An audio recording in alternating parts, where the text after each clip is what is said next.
I'm here at home, and I was just talking with Pamela the other day.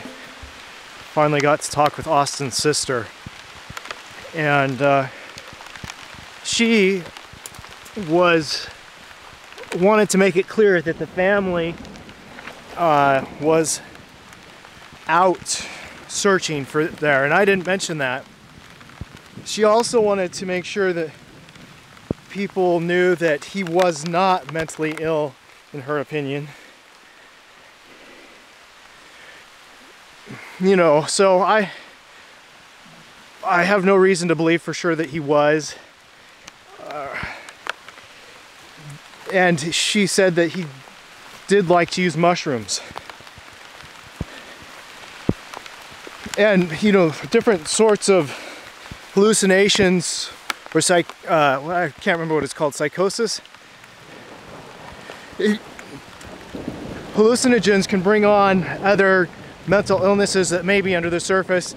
And again, I'm not saying that he was necessarily mentally ill, but even things like depression can amplify a person's experience. So, say there was nothing like that, and it was just mushrooms that he was taking.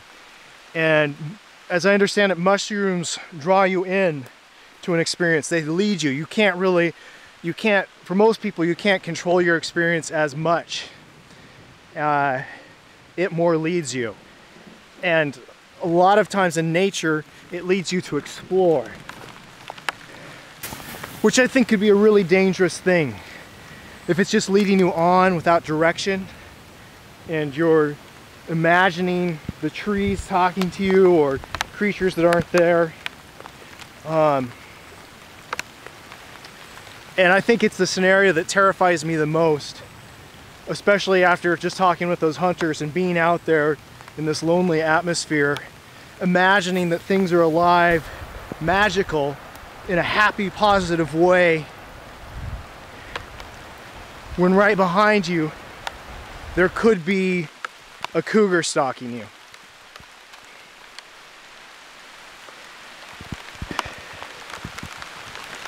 And it really just opens up the area to where he could have gone. So many different directions.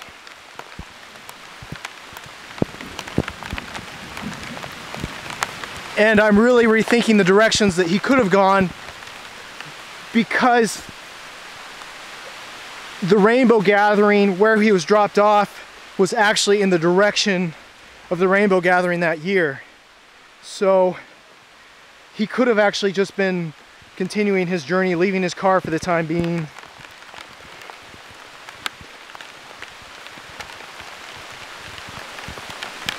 So now there's a bunch of other clues and questions I have to ask, and I just don't know about.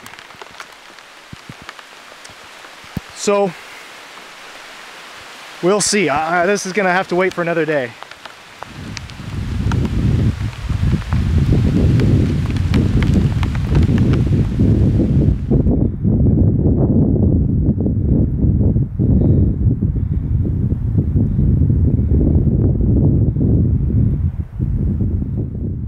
This last week I was talking with some members of the Wind River Search and Rescue Team that is local here in Skamania County.